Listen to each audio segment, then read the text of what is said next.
Coach, a W is a W. They're all professional players, even on the Jets. They are, and I wanted to be more excited than I was after watching that game. Because they're your pick, too. Yeah, they are my pick as well. And playing against Cleveland, I understood them struggling offensively. Cleveland's really good defensively. Lamar had the injury designation.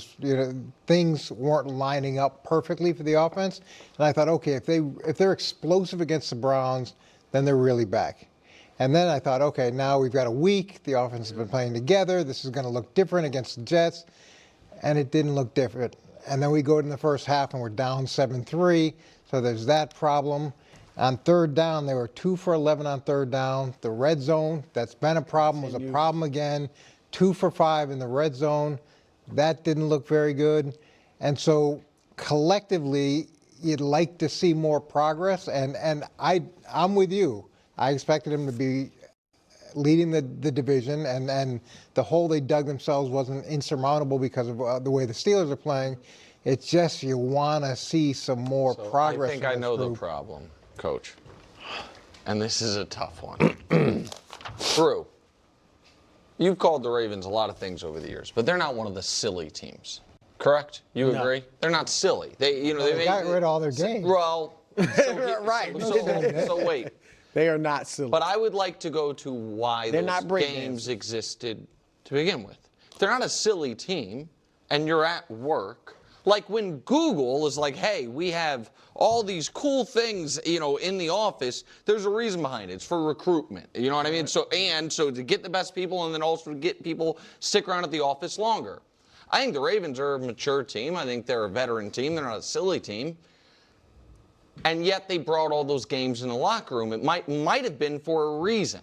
And if you go back to the article when they were taken out, you'll read that it was a little controversial when they were taken out, where they write, from a player's perspective, the recreational activities helped break up long days not in the locker room to breathe and relax, even for a moment, from an atmosphere that demands intense daily focus.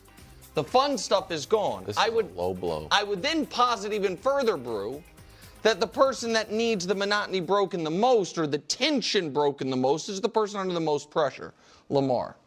So my hypothesis is this, Chris Broussard.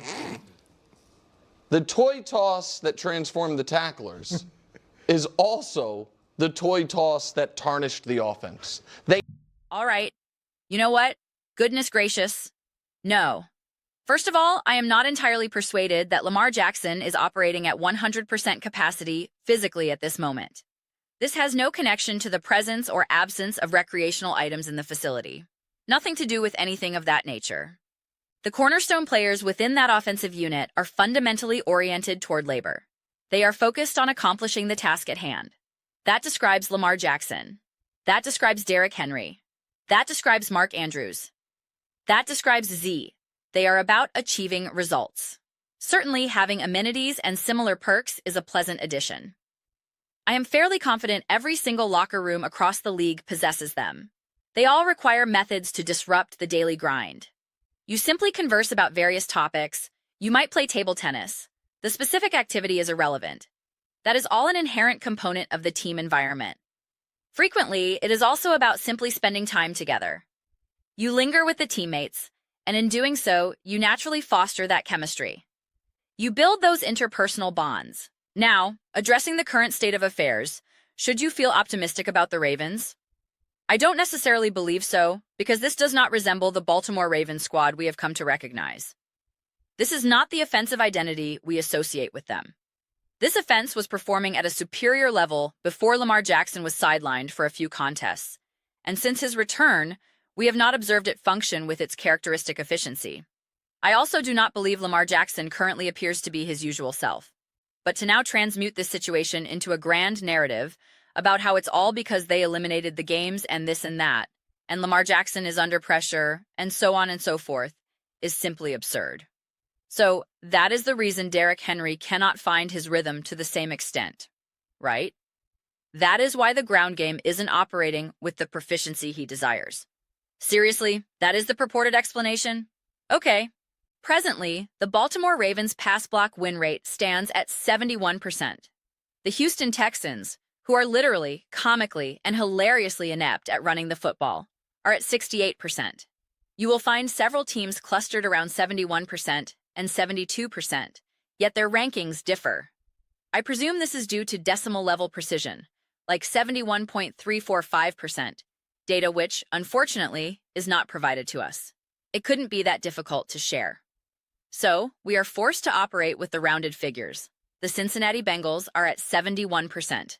The Arizona Cardinals are at 71%. Conversely, teams that have managed to run the ball very effectively, like the Indianapolis Colts, are at 74%. So, once again, these minor percentage points do indeed create a distinction. One might assume that a couple of percentage points are relatively insignificant, but when you examine it across a substantial sample size, a tremendous volume of snaps and crucial in-game moments, it ultimately proves consequential. It ends up mattering a great deal, particularly when discussing powerful running backs like a Jonathan Taylor, a Derrick Henry, or a Saquon Barkley, where all they require is that slight additional crease, that tiny extra block, and it transforms into a substantial gain. This is precisely why we observe football players who, upon losing just the minutest fraction of speed, experience a dramatic decline in production. They might think, wait a moment, I am still exceptionally fast. I am just marginally slower. And that marginal difference now separates catching 15 touchdowns from catching 2.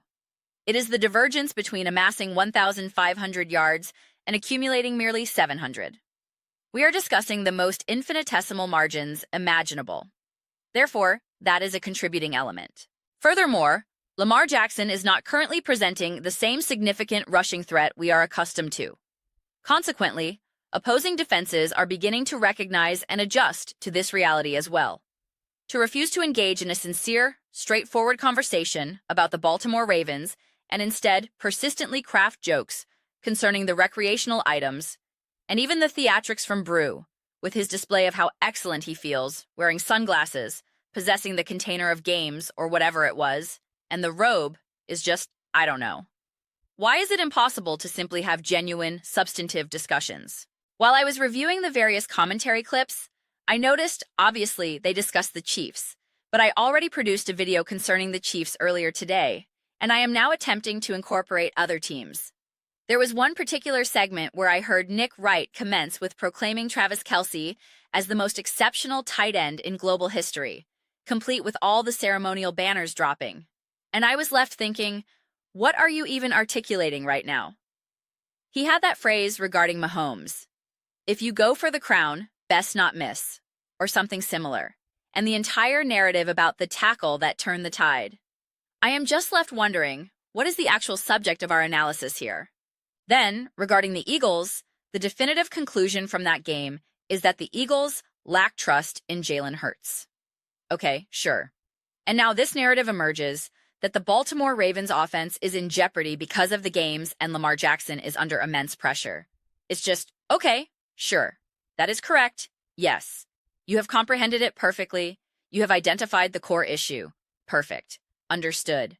That is precisely the situation. The Eagles distrust Jalen Hurts. The Kansas City Chiefs possess the most phenomenal tight end to ever grace the planet. And a single tackle altered the game's momentum. And the Baltimore Ravens are less potent than we know they can be because they removed the recreational items. Understood. Perfect. Concluded. Game, set, match, analysis complete. Let me know your perspectives in the comments section below. It's just, I don't know. I truly don't. This is the entire premise, correct? Presenting statistics from before and after the games were removed. T7. The recreational items. Whatever terminology you prefer. Oh. Observe how all the metrics are depressed now. It ostensibly has no correlation with him being physically compromised, nothing to do with any of that, right? This is the quality of discourse we are receiving. And Lamar in particular, pre-T7 and post-T7. So, is it conceivable that unless we reinstate Papa Shot, we are not going to witness that explosive Ravens offense? Is that the case? You inform me. All of you, inform me. Let me know your thoughts in the comments below. I read every single comment. It is irrelevant whether you agree with me or disagree with me. Either way, let's engage in some dialogue. Let's engage in some passionate debates. but ultimately, let's simply ensure we are deriving enjoyment from the process. And please do consider subscribing. We are in the process of cultivating a phenomenal community here and would absolutely adore having you as a part of it. I aspire to build something to which we all feel a genuine connection, something we are genuinely thrilled to be involved with. I believe we are making significant progress toward that objective. Please do not forget to give this video a thumbs up, as it genuinely assists with its visibility within the platform's algorithm. Thank you so much.